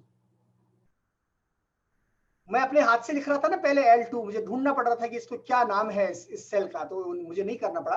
बराबर का निशान लगने के बाद जैसे ही मैंने जहां क्लिक किया उसने अपने आप L2 लिख दिया। L2 उसके बाद मैंने वही लिख दिया, गुणा 10% देना है भाग 100, तो ये TDS कट के आ गया, इसमें TDS आ गया 67 रुपए 50 पैसे, ये TDS आ गया। और मैंने यहाँ पर लिख दिया अंतिम भुगतान, एजेंट को कितना भुगतान करूंगा, तो इसमें से ये घटाना है। तो यहाँ पर मैं क्या करूंगा, यहाँ पर मुझे क्या करना पड़ेगा, इसमें से ये घटाना है। तो मैंने फिर वही बराबर का निशान लगाऊंगा और अब मैं यहाँ क्लिक कर दूंगा, तो एक्सेल अपने आप समझ जाएगा कि अच्छा इसमें से कुछ करना चाह रहे हैं L2। अब मैंने माइनस लगा दिया, ऋणात्मक निशान लगा दिया, और अब यहाँ क्लिक कर दिया, ये TDS, इसने उसको भी पहचान लिया, और अब मैंने एंटर दबा दिया। तो देखिए इसने कह दिया इसको 607 रुपए 50 पैसे का भुगतान कर दो। तो बाकी सारे काम मेरे अपने आप हो गए। मैं इनको फिलहाल, इनको जैसे मान लीजिए ये जो कमीशन था इसको तो रख दिया मैंने, इसको भी मैं डिलीट कर देता हूँ फिलहाल। और अब देखते हैं, मान लीजिए मैंने इन तीनों को सिलेक्ट किया, ये जो 3 कॉलम है मेरे नीचे वाले, इनको सिलेक्ट किया मैंने, और फिर हैंडल को मैंने घसीट कर मैं नीचे तक ले गया। तो ये क्या करता है, देखिए सबका इसने सब कुछ कैलकुलेट कर दिया, जितने भी सौदे हुए थे सब में कितना कमीशन आया, उसमें कितना TDS कटेगा और कितना भुगतान होगा, हर एक का अपने आप इसने कर दिया। तो ये ऑटोमेशन है, सैकड़ों हो या हजारों हो, आपका सारा काम इसने चुटकियों में सारा कर दिया फिल हैंडल की मदद से। ठीक है, अब तो ये हो गया, आपने फॉर्मूला देख लिया। कुछ और फॉर्मूले दिखा देता हूं मैं, ताकि आप इसको भूले नहीं। मैं इसको रहने देता हूं, इनको मान लीजिए मैं यहाँ से कॉपी करता हूँ या कट कर लेता हूँ और यहाँ साइड में डाल देता हूँ। और आप जानते ही हैं कि साइड में कॉपी पेस्ट करने का तरीका तो बहुत आसान था, यहाँ पर क्लिक कीजिए और पेस्ट कर दीजिए, तो ये सारा का सारा वहां चला गया। अब हम चलते हैं, कुछ और गणनाएं करते हैं। हमने कहा राजस्व कितना प्राप्त हुआ, जैसे ये हमारी जो तालिका है, ये सेल्स की तालिका है कि हमारे राज्य में कितनी बिक्री हुई कंप्यूटरों की या फिर सॉफ्टवेयरों की, इसकी ये तालिका है। हर एक व्यक्ति का एजेंट का नाम लिखा हुआ है, राजेश विभाकर, विदुषी वार्ष्णेय, आभास मेहता आदि आदि। अब आपको यदि लगे कि मैं थोड़ा तेज बोल रहा हूँ या तेज दिखा रहा हूँ तो आप चिंता न करें, क्योंकि ये वीडियो तो आपको उपलब्ध होगा ही होगा, आप उसको आराम से अपनी इच्छा से दोबारा देख सकते हैं। ये तो वैश्विक हिंदी परिवार के YouTube वाले पेज पर मिलेगा और आपके साथ शेयर भी किया जाएगा। तो अब मैं आपको दिखा रहा था कि इसकी गणनाएं कैसे करेंगे। तो मान लीजिए हमें राजस्व पूरा ढूंढना है कि कितनी कुल आय कितनी हो गई, हमारा कुल राजस्व कितना आया। तो आपको याद होगा कि हम क्या करेंगे, यहाँ पर जाएंगे और बराबर का निशान हम कर देंगे। गणनाओं के लिए सबसे पहला काम हमें करना पड़ता है बराबर, और बराबर करने के बाद अब मैं क्या करूंगा, ये बिक्री का लक्ष्य इतना था और वास्तविक बिक्री इतनी हुई है। अब मान लीजिए कि मैं इसको बिक्री का लक्ष्य नहीं बल्कि इसको मूल्य कर देता हूं। फिलहाल मैं इसको फिलहाल डिलीट करता हूं, मैं मूल्य कर देता हूं, क्योंकि राजस्व तो तभी आएगा ना। तो मैं यहाँ पर लक्ष्य की बजाय मूल्य लिख देता हूं। इस सॉफ्टवेयर का मूल्य इतना है और इतने बिक गए मान लीजिए, तो राजस्व कितना आया। बराबर का निशान लगाया मैंने, ये बराबर का निशान लगाया और यहाँ पर क्लिक करूंगा कि मूल्य को आप गुणा कर दो बिक्री से। तो मूल्य पर मैंने क्लिक किया तो इसने पहचान लिया कि अच्छा E2 में जो चीज लिखी हुई है आप उसको चाहते हैं। मैंने कहा हाँ। उसके बाद मैंने यहाँ गुणा का निशान लगा दिया, और गुणा का निशान कंप्यूटर में नहीं होता है। आप शायद जानते हैं कि गुणा का निशान जो है उसकी बजाय कंप्यूटर में इस्तेमाल होता है एम्परसेंड का निशान, मतलब फूल का जो निशान दिखाई देता है, ये वाला निशान, ये गुणा के लिए इस्तेमाल होता है। और भाग के लिए इसमें ये निशान इस्तेमाल होता है कंप्यूटर की गणनाओं में। तो ये आप ध्यान रखिएगा, इसको मैं हटाता हूँ। ये वाला जो निशान है ये गुणा के लिए इस्तेमाल होता है। तो मैं चलता हूँ और मैंने यहाँ गुणा का निशान लगा दिया। मैं फिर से दिखाता हूँ आपको दोबारा कि आप भूल ना जाए। बराबर का निशान लगाया मैंने, मूल्य पर क्लिक कर दिया और गुणा का निशान टाइप कर दिया। अब मैंने यहाँ पर क्लिक कर दिया तो इसने उसको भी पहचान लिया, उस सेल को भी। और अब मुझे एंटर दबाना है, बस मैंने एंटर दबा दिया और देखिए इतना राजस्व आ गया। दिल्ली में, दिल्ली के राजेश विभाकर नाम का जो सॉफ्टवेयर हमारा विक्रेता था, उसने इतना राजस्व इकट्ठा कर लिया। 2,83,500 रुपए का उसने बिक्री की है। इसी तरह से अगला विदुषी वार्ष्णेय एक महिला है, गुजरात में काम करती है, क्लाउड बेचा है उसने, और उसको कितना बेचा है, 500 गुणा इतना। अब उसकी गणना मैं क्यों करूं, क्योंकि मैंने आपको दिखा दिया है कि इसमें तो एक जादुई फिल हैंडल मौजूद है, ये वाला। तो मैं खाली इसको ड्रैग एंड ड्रॉप कर दूंगा बस। देखिए क्या हुआ, सारी गणनाएं अपने आप हो गई, मुझे कुछ नहीं करना पड़ा, पूरा का पूरा। अब ये सारा कितना हमारा टोटल राजस्व कितना हुआ वो भी मैं कर सकता हूं। मान लीजिए इन दोनों को चुना मैंने, नीचे तक ले गया और ऑटो सम पर क्लिक कर दिया तो ये सारी गणनाएं होकर नीचे आ गई। दोबारा दिखाऊं आपको, दोबारा दिखाता हूं। देखिए मैंने क्या किया था, यहां पर सिर्फ मैं, क्योंकि इतना मूल्य है, उसने जो चीजें बेची, सॉफ्टवेयर बेचे हैं, हर सॉफ्टवेयर 500 रुपए का है और 567 बेच दिए, तो टोटल इनकम कितनी हुई। यहाँ बराबर का निशान लगाया मैंने और मूल्य पर क्लिक कर दिया और गुणा का निशान लगाया और इस पर क्लिक कर दिया और एंटर दबा दिया तो अपने आप गणना हो गई।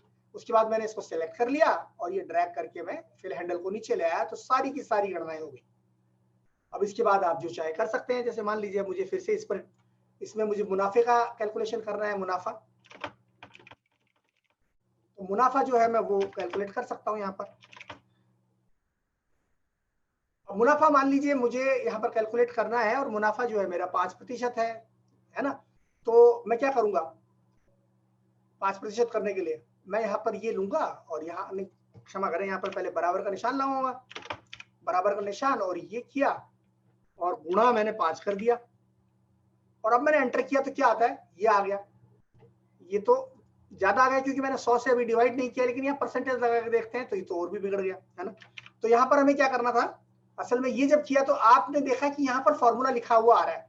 आप चाहे तो इस फॉर्मूले को एडिट भी कर सकते हैं बाद में, वही मैं दिखाना चाहता हूँ। तो जब आप यहाँ क्लिक करेंगे तो जो भी फार्मूला इस्तेमाल किया है, जहां भी आपने फॉर्मूला इस्तेमाल किया, जब उस पर क्लिक करेंगे तो यहाँ पर दिखाया जाएगा आपको फॉर्मूला, ये रहा फॉर्मूला कि आपने ये फॉर्मूला लगाया था। आप चाहें तो इसको यहाँ पर एडिट कर दीजिए। यहाँ पर मैंने डिवाइड किया और 100 कर दिया मान लीजिए, तो ये आ गया 14,000। ये जो भी है, मतलब ये प्रतिशत तो नहीं हुआ, ये कुछ और ही हो गया, लेकिन जो भी है, मतलब मैंने गुणा, आपको मुनाफा बता दिया कि इतना मुनाफा इसमें हुआ है, उतने प्रतिशत मुनाफा हुआ है, ठीक है। कितना प्रतिशत हमने लगाया था, शायद मैं भूल गया कितने 5%। तो ये 5% इतना हो गया, तो ये मुनाफा आपके सामने आ गया और आप फिर से इसको फिल हैंडल को करेंगे तो सारा मुनाफा कैलकुलेट हो गया। अब इसको मैं बार बार नहीं दिखाऊंगा, शायद आप समझ गए कि फॉर्मूला का प्रयोग कैसे होता है। आपने बहुत सुना होगा कि एक्सेल में लोग फॉर्मूला का प्रयोग करते हैं, ये इतना आसान है फॉर्मूले का प्रयोग करना। अब आप इसमें चाहे तो माइनस कर दें, चाहे तो गुणा कर दें, डिवाइड कर दें। जैसे मान लीजिए मुझे डिवाइड करना है, आपने देख ही लिया, मैंने माइनस भी किया था, उसका ऋण भी किया था, घटा भी किया था, मैंने जोड़ भी किया था। तो सब चीजें आपको उसी आसानी से आप कर सकते हैं। भाग जोड़ बाकी वगैरह सब। आप स्क्वायर रूट भी निकाल सकते हैं, जो चाहे वो कर सकते हैं।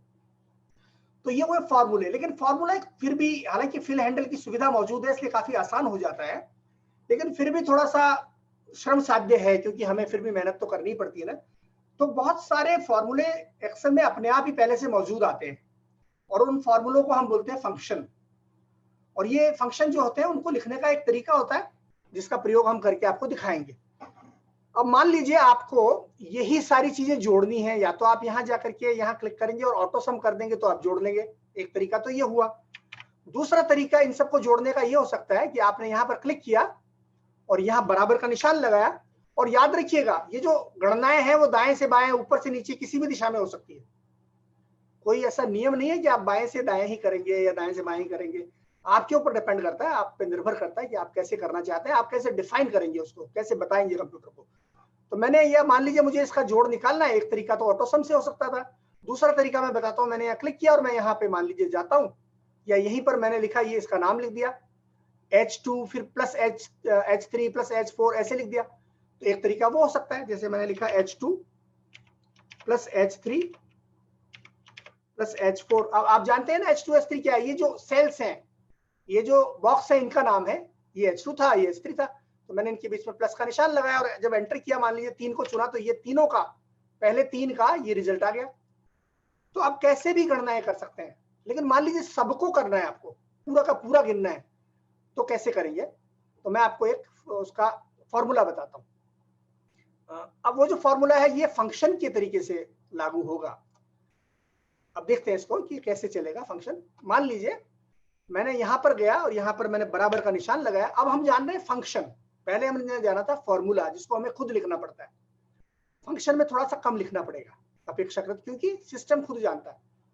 तो मैं यहां पर गया और मैंने लिखा सम, SUM, मैंने टाइप किया, यहां पर मैंने सम लिखा। और सम क्यों लिखा? कि सम नाम का एक फंक्शन इसमें मौजूद है, मतलब इसके अंदर एक फॉर्मूला पहले से ही रखा हुआ है एक्सेल में, जिसका नाम है सम। तो मैंने वही लिख दिया कि भैया उस फॉर्मूले को ले आओ मेरे लिए, मुझे उसका इस्तेमाल करना है। तो सम लिखने के बाद मैंने एक ब्रैकेट लगाया, और ब्रैकेट लगाने के बाद मैंने यहां पर क्लिक किया पहली पे, और इसको मैं मान लीजिए पूरा का पूरा सिलेक्ट कर लिया। तो देखिए यहां पर क्या आ रहा है, नीचे इसने क्या कर दिया, आप देख रहे हैं, यहाँ पे देख पाएंगे कि H2 के आगे कॉलम लगा दिया और H20। मतलब ये हुआ कि H2 से लेकर के H20 तक की जितनी भी पंक्तियां हैं सबको जोड़ लो। यानी इसके दो तरीके हो सकते हैं, आप समझ गए ना, H2 plus H3 plus H4 plus H5, या तो ऐसे लिख दीजिए, या फिर H2 कॉलन H20, यानी जहां तक आप ले जाना चाहते हैं। मान लीजिए मैं H20 तक नहीं ले जाना चाहता, मुझे सिर्फ H2 से लेकर के H10 तक का ही करना है, तो मैंने ऐसे लिखा, तो अपने आप सेलेक्ट हो गई। देखिए वो सारे बॉक्स अपने आप सेलेक्ट हो गए। यहाँ पे मैंने इसको बंद कर दिया, और मैंने जैसे ही एंटर दबाऊंगा तो पहली 10 पंक्तियों का जो था वो यहाँ पर यहाँ पे आ गया जोड़ बंद करके। मैं इसको मिटा देता हूँ, दोबारा दिखाता हूँ आपको। बराबर का निशान लगाया, SUM, सम मैंने लिखा। तो एक्सेल मुझे हेल्प करने की भी कोशिश कर रहा है। नीचे देखिए ये कह रहा है कि अच्छा आपको ये यूज करना है, तो आप टाइप क्यों कर रहे हो, यहीं क्लिक कर लो और मुझे वैसे ही ले लो। मैंने कहा हाँ ये भी ठीक है। अब मैंने यहाँ टाइप किया और मैंने खाली सेलेक्ट किया है, ये देखिए ऐसे। तो इसने कह दिया ठीक है, H2 से H20 आप लेना चाहते हो, मैं समझ गया। मैंने कहा हाँ भाई, और मैंने एंटर दबाया तो इसने अपने आप इशारा कर दिया। तो यहाँ क्या इस्तेमाल हुआ, या फंक्शन इस्तेमाल हुआ। मैंने प्लस प्लस प्लस प्लस वैसे मुझे लिखने की जरूरत नहीं पड़ी, मैंने लिखा सम। तो सम क्या है? सम एक्सेल का एक फंक्शन है। ऐसे बहुत सारे फंक्शन इसमें मौजूद है। जैसे एक और फंक्शन मैं आपको बताता हूँ, वो है एवरेज। आपको एवरेज करने के लिए बहुत मशक्कत करनी पड़ेगी अगर आप फॉर्मूले का इस्तेमाल करेंगे। दिखा देता हूँ कि आप कैसे करेंगे।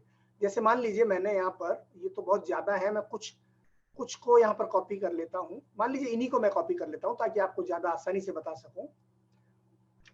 ये मैंने 4-5 कॉपी कर लिए। अच्छा कुछ इसमें फॉर्मूला था इसलिए इसने लिया नहीं, इसको मैं कहीं और से लाता हूँ। मान लीजिए ये मैंने कॉपी कर ली है और मैंने यहाँ पेस्ट किया। तो ये 5 है, इनको हमें आपको एवरेज निकालना है इन 5 का। मान लीजिए तो क्या करेंगे, आप यहाँ पर जाएंगे, बराबर लगाएंगे, और अगर फॉर्मूला यूज करना है आपको तो क्या करेंगे, आप बराबर का निशान लगाएंगे, इस पे क्लिक करेंगे, फिर प्लस लिखेंगे, फिर इस पे क्लिक करेंगे, फिर प्लस लिखेंगे, फिर इस पे क्लिक करेंगे, फिर प्लस लिखेंगे, फिर इस पे क्लिक करेंगे, प्लस लिखेंगे, फिर इस पे लिखेंगे।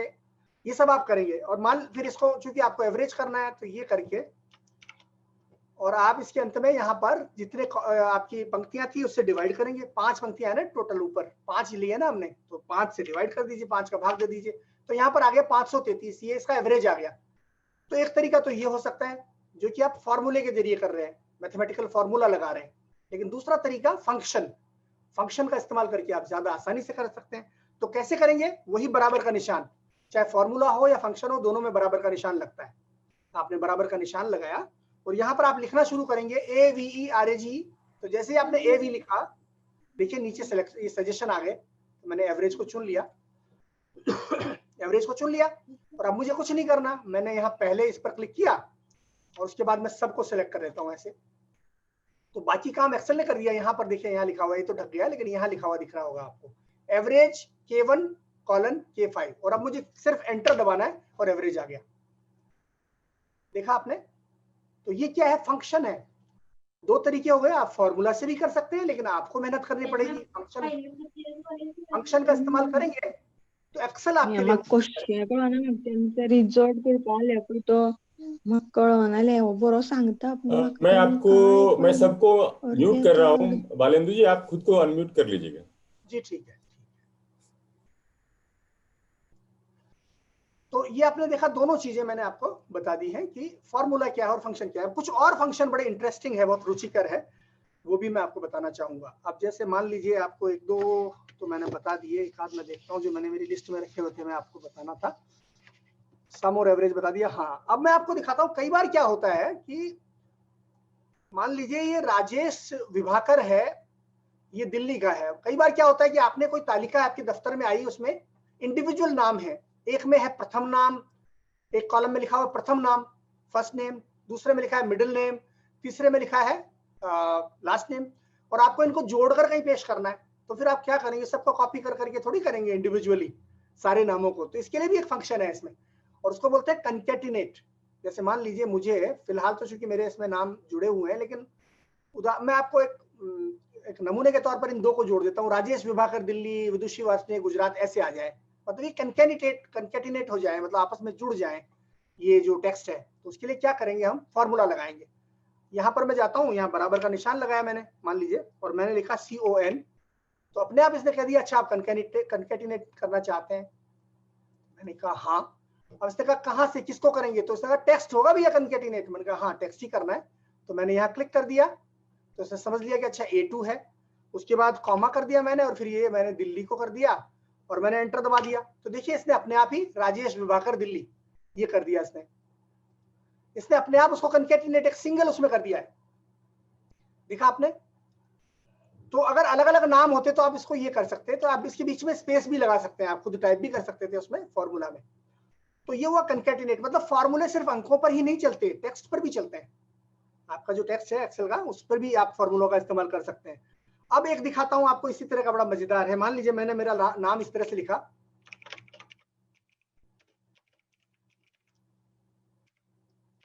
ऐसे लिख दिया उल्टा पुल्टा। अब इसको मुझे ठीक करना है, तो मैं क्या करूंगा? उसके लिए मुझे फॉर्मूला लगा सकता, मैं फंक्शन लगा सकता हूं। यहाँ पर ऐसे मैंने किया, एंटर का मैंने वो निशान लगाया, और अब मैं क्या लिखूंगा? यहाँ पर मैंने लिखा प्रॉपर। तो देखिए एक्सेल में कैसे आप टेक्स्ट को आप कैसे स्पेलिंग चेक करते हैं, या मैं कहूंगा फॉर्मेटिंग कैसे ठीक करते हैं। प्रॉपर लिखा मैंने, और प्रॉपर लिख के मैंने इसको क्लिक कर दिया। इसने जो सजेस्ट किया वो ले लिया मैंने, और यहाँ पर मैंने क्लिक कर दिया और मैंने इसको एंटर कर दिया। तो इसने मेरा नाम सही ढंग से टाइप कर दिया। देखिए प्रॉपर, ये सब क्या है? फंक्शंस है। एक्सेल के भीतर क्या क्या क्षमताएं हैं उसका एक नमूना है ये। तो आपने देखा प्रॉपर, यानी उल्टा पुल्टा कभी डेटा आता है आपके पास, इंटरनेट से कॉपी किया या फाइलों में कुछ उल्टा तरह से गलत तरीके से टाइप किया, वो आ गया, उसको आपको सही करना है, तो मेहनत करने की जरूरत नहीं है। एक्सेल का प्रॉपर नाम का एक आपको फॉर्मूला, एक फंक्शन लगाना है, और आपका सारा टेक्स्ट जो है वो ठीक हो जाएगा। उसके बाद आप देखिए, मान लीजिए ये जो मुनाफा हुआ, ये जो इतने सारे लोग हैं, इन लोगों में से सबने इतना बेचा, और आप ये जानना चाहते हैं कि भाई इसमें से सबसे ज्यादा किसने बेचा। अब इसमें तो हम मान लीजिए ढूंढ लेंगे कि किसने बेचा, लेकिन अगर यहाँ 2000 होते तो आप कहाँ ढूंढते कि किसका रिजल्ट सबसे अच्छा रहा? नहीं ढूंढ पाते ना। तो आप क्या करेंगे? यहाँ पर आप मान लीजिए यहाँ जाते हैं, इस जगह मान लीजिए मैं लगाना चाहता हूँ कि सबसे ज्यादा बिक्री कितनी हुई हमारी, किस सेंटर में किस आदमी ने सबसे ज्यादा बिक्री की। तो यहाँ पर जाऊंगा, मैं बराबर का निशान लगाऊंगा, और मैं यहाँ पर लिखूंगा मैक्स। मैंने लिखा, एक फंक्शन है मैक्स, ये मैक्स पर मैंने क्लिक कर दिया और उसके बाद मैंने ये जो था वास्तविक बिक्री, इसको पूरा सिलेक्ट कर लिया ऐसे और मैंने एंटर दबा दिया। तो ये इसने बता दिया कि भैया सबसे ज्यादा तो इसने बेचे हैं 567। इसी को मान लीजिए मुझे यहाँ लिखना होता है सबसे कम किसने बेचा, कि सबसे खराब परफॉर्मेंस किसकी रही, तो मैंने यहाँ लिखा MIN मिनिमम। ये मिनिमम करने के बाद फिर मैंने उसी को सिलेक्ट कर लिया ये, तो इसने फिर मैं जैसे एंटर दबाऊंगा मिनिमम इतना रहा भाई। देखा आपने, तो सारा सब कुछ कैलकुलेशन आप कर सकते हैं, मिनिमम हो मैक्सिमम हो आदि आदि। अच्छा, कई बार क्या होता है कि जैसे आपको मान लीजिए प्रतिशत निकालना है, जैसे हमने कहा कि राजस्व इतना हुआ, मुनाफा इतना हुआ, या बिक्री इतनी, ये इतना मुनाफा हुआ तो कितना प्रतिशत दिया जा रहा है, या मान लीजिए आपको किसी भी प्रकार का प्रतिशत निकालना है। जैसे मान लीजिए यहां मैंने लिखा 560,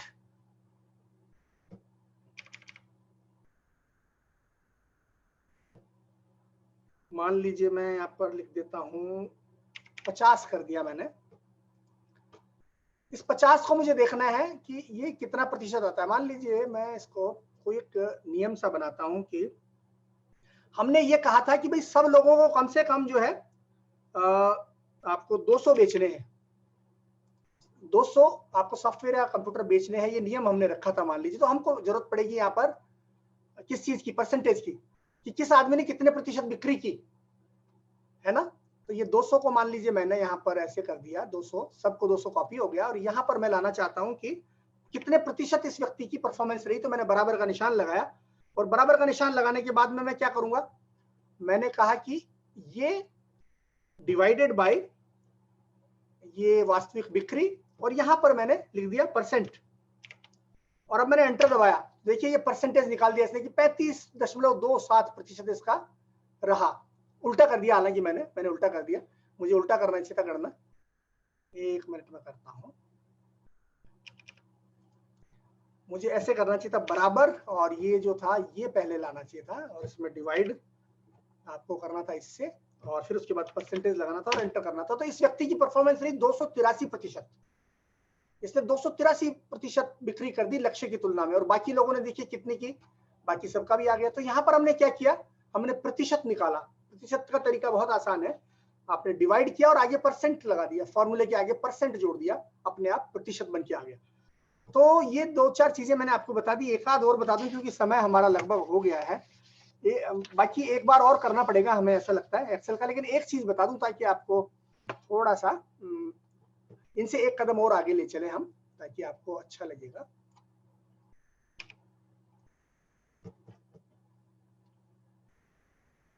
इसके लिए मैं आपको ये जो डेटा हमने इधर डाला था उसकी तरफ ले चलता हूँ, थोड़ा आसान डेटा लेता हूँ ताकि आपको एक आध इंटरेस्टिंग चीजें और दिखा दूं।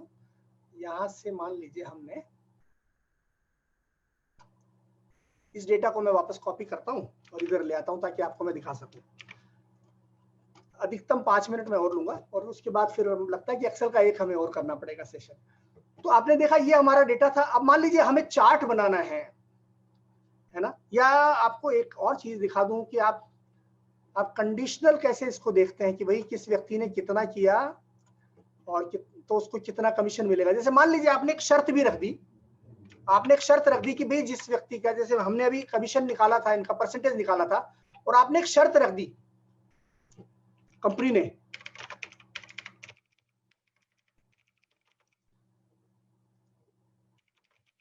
आपने शर्त रख दी कि जिस व्यक्ति ने कम से कम 200% किया होगा बिक्री, उसी को कमीशन मिलेगा, अतिरिक्त कमीशन, उनको बोनस मिलेगा। मान लीजिए आपने ये शर्त कर दी कि जिस व्यक्ति ने कम से कम 200% लक्ष्य हासिल किया होगा उसको हम बोनस भी देंगे। तो आपको क्या करना है, उसके लिए भी आप फॉर्मूले का प्रयोग कर सकते हो। और वो फॉर्मूला क्या है, if formula, IF, if formula. If फॉर्मूले का प्रयोग कैसे करते हैं मैं दिखाता हूं आपको। यहां पर मैं गया और मैंने कहा, यहां लिखा बोनस मिलेगा या नहीं, मतलब अब यहां जाता हूं मैं और मैं कहता हूं कि ये वाला जो है अगर ये 200 से ज्यादा है तो हाँ, नहीं तो नहीं, इस व्यक्ति को दें या नहीं दें। तो यहाँ पर अपने आप डिसाइड हो जाएगा। 5000 लोग हैं तो 1 सेकंड में 5000 लोगों का निर्णय आ जाएगा कि किसको देना है बोनस और किसको नहीं। तो आप क्या करेंगे, यहाँ पर यहाँ क्लिक करेंगे और एक फंक्शन है जिसका नाम है इफ यानी यदि। बराबर का निशान लगाऊंगा मैं और मैंने लिखा इफ, देखिए ऐसे इफ, तो ऐसा सजेस्ट कर दिया कि हाँ इफ बताओ क्या करना चाहते हो। तो मैंने कहा कि भैया ये जो इधर दिया हुआ है ये वाला प्रतिशत में जो आया था, अगर ये प्रतिशत जो है 200 से ज्यादा है, अगर ये जो है J2 में जो दिया है if it is more than 200, अगर 200 से ज्यादा है तो क्या है कि इसको कमीशन देना है। तो इसको हम करेंगे हाँ, या मैंने लिख दिया हाँ। और अगर नहीं है ये, मान लीजिए ये 200 से कम है तो इसको नहीं मिलेगा कमीशन, तो मैंने लिखा नहीं। भाषा बदलनी पड़ रही है इसलिए थोड़ा सा आपको कंफ्यूजिंग लग रहा होगा कि ये टाइप में गड़बड़ी कर रहे हैं बार बार। देखा आपने, मैंने एक फॉर्मूला लिखा है यहाँ पर, एक फंक्शन लिख दिया। इफ इस व्यक्ति ने 200 से ज्यादा प्रतिशत अगर बिक्री की है तो इसको मिलेगा बोनस, और नहीं की है तो नहीं मिलेगा। तो ये मैंने लिख दिया हाँ या नहीं, और यहाँ पर एक निशान लगाया ये मोर देन का मतलब greater than. If J2 is greater than 200 then yes, otherwise no. ये फॉर्मूला लगाया मैंने, और मैंने एंटर दबाया तो इसने कहा हाँ भाई इसको तो मिलेगा। देखा आपने, इसने अपने आप ही कर दिया। अब ये सारी चीजें आपकी एक्सेल की पुरानी आपके मन में जो धारणाएं थी उनसे अलग है ना, क्योंकि हम सोचते थे अच्छा जोड़ हो जाता है माइनस हो जाता है, लेकिन नहीं, इसमें बहुत सारी इंटेलिजेंस है। अब मैं इसी फिल हैंडल को नीचे ले जाता हूं, अगर तो सबका कैलकुलेशन ही अपने आप कर देगा किसको मिलेगा किसको नहीं। तो देखिए नीचे वाले सारे नहीं है, क्योंकि हमने इसकी सॉर्टिंग कर दी थी ना पहले, तो ये अपने आप ही पहले से सॉर्टिंग की हुई है। तो ये कह रहा है इन सबको मिलेगा, इनका 200 से ऊपर है, इनका नहीं है। देखिए 199 वाले को नहीं मिलेगा, बेचारा 1 रुपए से रह गया 1% से वो रह गया। तो एक्सेल ने सारी गणनाएं आपके लिए कर दी। अब मान लीजिए इसके आगे भी आप कर सकते हैं। जैसे मैं ये कहना चाहूं कि हर व्यक्ति को मैं एक उसको मैं रेटिंग देना चाहता हूं, मान लीजिए हर व्यक्ति को। तो इनकी ये जो बिक्री थी, या मान लीजिए ये यहाँ पर ये जो प्रतिशत था, इसमें मैं ये करना चाहता हूं कि कंडीशनली दिखाना चाहता हूं कि भाई किसका प्रदर्शन अच्छा रहा, मुझे एक नजर में पता चल जाए कौन ऊपर जा रहा है कौन नीचे जा रहा है। हमारा जो सेल्समैन है, कौन सेल्समैन अच्छा काम कर रहा है और कौन खराब कर रहा है। तो मैंने इसको सिलेक्ट कर लिया, ऐसे ये मैंने सेलेक्ट कर लिया, और उसके बाद मैं जाता हूं, यहाँ देखिए कंडीशनल फॉर्मेटिंग लिखी हुई है, इस पर मैंने क्लिक किया कंडीशनल फॉर्मेटिंग। और इस कंडीशनल फॉर्मेटिंग में जाने के बाद मैंने बहुत सारे विकल्प दिख रहे हैं, डाटा बार्स हैं, कलर स्केल्स हैं, आइकन सेट्स हैं। मैं आइकन सेट्स पर जाता हूं मान लीजिए, और मैंने ये चुन लिया डायरेक्शनल, और इसको चुनने के बाद अब देखिए क्या हो रहा है, इसने बता दिया भाई ये सब जो लोग हैं इनका ज्यादा अच्छा है, इनका खराब है प्रदर्शन, और इनका बीच में है। तो इसने अपने आप कर लिया, इसने इन लोगों के साथ में इनकी परफॉर्मेंस को भी मुझे एंगल के रूप में भी दिखा दिए, एरो के रूप में भी दिखा दिए। मैं चाहूं तो इसको एडिट कर सकता हूं और उसको बता सकता हूं सिस्टम को कि भैया ये जो था इसको मुझे थोड़ा, मैं आपको और समझाऊंगा एक्सेल को कि आप इसको ऐसे करो। जैसे मैंने मैनेज रूल पर गया, और इसके अंदर इन्होंने क्या रूल इस्तेमाल किया है, देखिए यहाँ आप एडिट रूल पर क्लिक करेंगे तो आपको बताएगा कि एक्सेल ने क्या रूल लगाया था, किस आधार पर उसने हरा और लाल और पीला बनाया है। तो एक्सेल बता रहा है कि भैया जिनको 67% मतलब जिसकी वैल्यू थी मैक्सिमम से, उनको तो मैंने ग्रीन दिया है 67%, या ऊपर वाले यानी 2/3 से ऊपर वाले उनको मैंने ग्रीन लगाया है, और जो 1/3 से बराबर या नीचे है उनको मैंने लाल लगाया है, और बीच वालों को मैंने पीला लगाया। ये एक्सेल आपको बता रहा है, देखा आपने। आप चाहें तो उसको बदल दीजिए, आप कहें कि भाई नहीं मुझे तो ये यहाँ पर मान लीजिए नंबर चाहिए, और जिसने भी 200 से ज्यादा लिया है उसको आप ऐसा ग्रीन दिखाओ, और जिसने भी 200 से कम लिया है, मान लीजिए 200 से 199 या उससे कम लिया है, तो उनको आप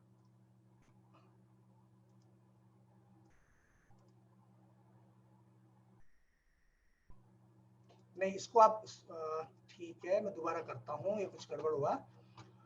तो मैं ये कह रहा हूं कि यहाँ पर मान लीजिए आपने कहा कि 200 नहीं, यहाँ पर मैंने 0 ही कर दिया मान लीजिए। अच्छा पीला वाला है ना, तो पीले के लिए मैंने कहा कि अगर इस व्यक्ति को 200 मिला तो इतना, अगर 180 तक का है तो मैं इसको पीला दे दूंगा, और अगर मान लीजिए कि उससे नीचे का है तो उसको लाल दे दूंगा। मैंने उसको बता दिया। ये कह रहा है कि वैलिड परसेंटेज नहीं, क्योंकि यहाँ मैंने परसेंट को नंबर करना था। तो मैंने मान लीजिए यहाँ पर 180 कर दिया, और अब मैं देखता हूँ ओके करके तो क्या होता है। ओके कर दिया तो अब इसने मेरा वाला रूल लगा दिया, देखिए यहाँ पर, यानी 200 से नीचे वालों को, इनको 2 को इसने पीला दिखाया, बाकी हरे दिखाया, यहाँ पर लाल दिखाया। तो यानी आप बहुत कुछ बदलाव कर सकते हैं एक्सेल में। आप चाहें तो मुनाफे को आप बहुत सारी अलग अलग कैटेगरीज में ला सकते हैं। जैसे कंडीशनल फॉर्मेटिंग में गए और आपने यहाँ पर डेटा बार्स में गए और आपने ये इस तरह से दिखा दिया। अब आपको देखिए दिखाया जा रहा है कि किस व्यक्ति का मुनाफा जो था किस लेवल पर जा रहा है। देखा आपने, मतलब चार्ट बनाने की भी जरूरत नहीं रही, यहीं पर चार्ट दिखाया जा रहा है आपको। मुनाफा सबसे ज्यादा जिसका हुआ उसको इसने बेस बना लिया, आधार बना लिया, और उसके आधार पर बाकी सबका बता रहा है कि ये लगभग इतना कम है इसका चार्ट, इसका इतना है। मतलब परफॉर्मेंस आपको एक नजर में, एक झटके में दिखाई दे रही है। तो ये सब चीजें भी इसमें है। अब मैं ज्यादा नहीं दिखाऊंगा, अंतिम चीज आपको दिखाता हूँ और फिर बंद करूंगा। मान लीजिए मैंने ये सब कॉपी किया यहाँ से और मैं यहाँ पर ले आता हूँ इसको, ताकि मैं आपको बेहतर ढंग से दिखा सकूं। और इसको मैं डिलीट करता हूँ। एक चार्ट दिखाऊंगा आपको। तो चार्ट बनाएंगे हम लोग, क्योंकि चार्ट जरूरी होता है, आप सबको जरूरत होती है, क्योंकि हो सकता है आप में से अनेक लोग अगले सत्र में ना हो, या हम अगला सत्र ना कर पाए एक्सेल पर, तो वो बताना जरूरी है। तो चार्ट दो तरह के, वैसे दो तरह के मेन चार्ट है, वैसे बहुत तरह के चार्ट्स होते हैं, लेकिन हम मान लीजिए बनाते हैं। वस्तु और कीमत को हमने ये चुन लिया, दो चीजों को चुना हमने पहले, और इनको चुनने के बाद हम जाते हैं और हम आपको दिखाएंगे। हम जाएंगे इंसर्ट में और वहां पर हमको चार्ट मिलेगा। तो एक सेकंड के लिए मैं पहले चार्ट पे जाऊं।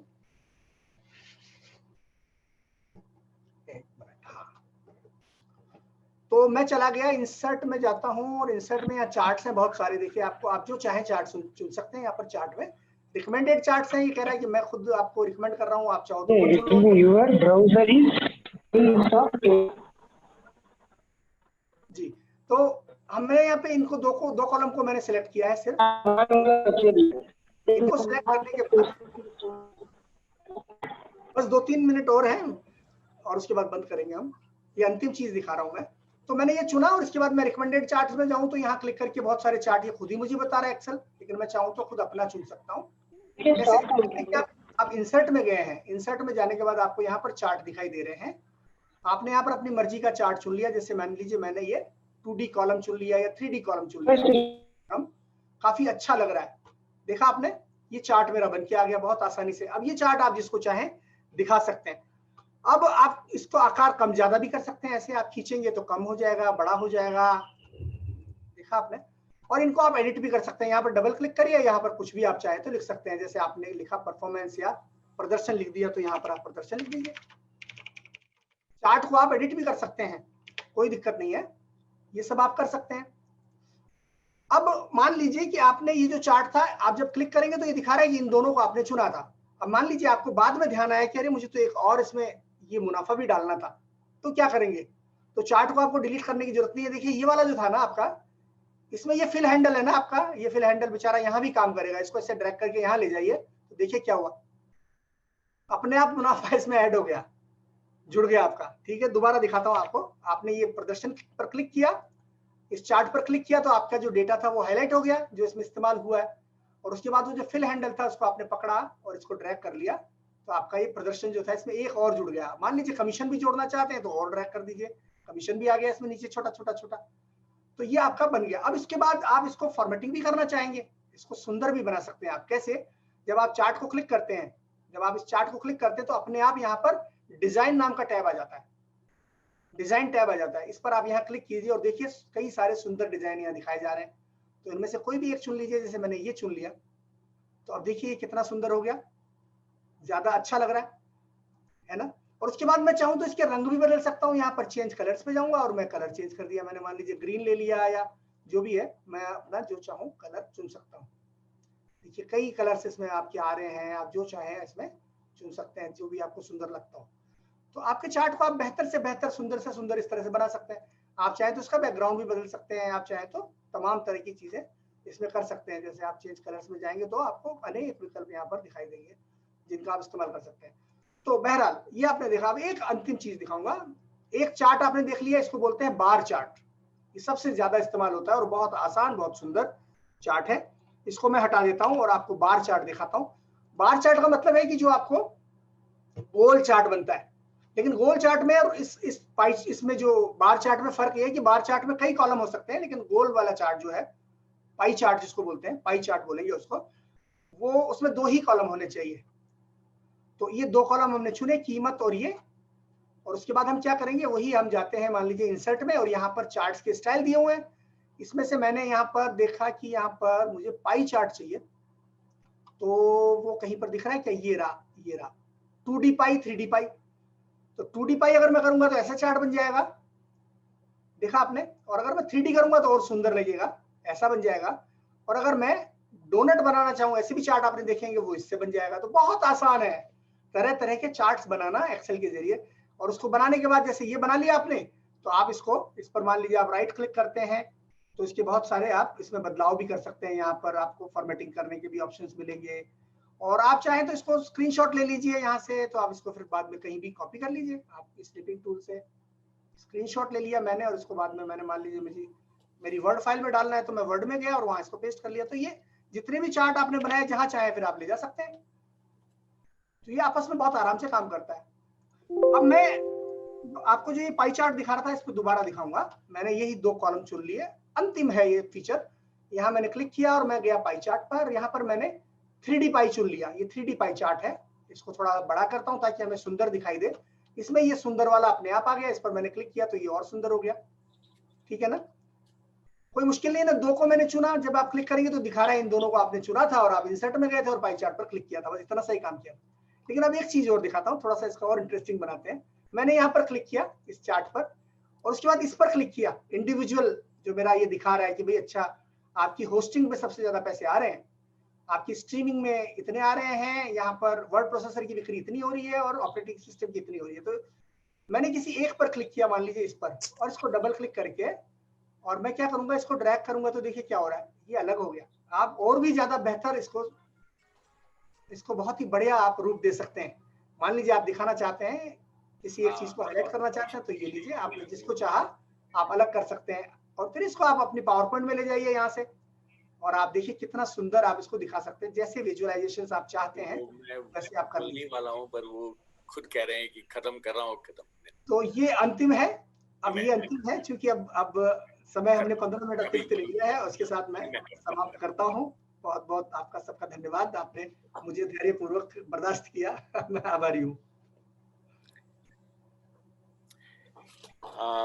धन्यवाद बालिंदु, बहुत ही अच्छा सत्र रहा।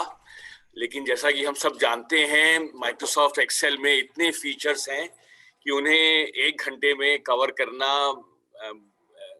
बिल्कुल नामुमकिन ही है एक तरह से। लेकिन बालिंदु ने बहुत अच्छा किया, और हमारे पास कुछ प्रश्न जो आए हैं उनके लिए हमारे पास समय नहीं हो पाएगा, लेकिन हमने चैट को सेव कर लिया है, और अगर आप चाहें तो अपना ईमेल एड्रेस इसमें डाल सकते हैं और हम आपके सवालों के जवाब के साथ आपको मिलेंगे वापस।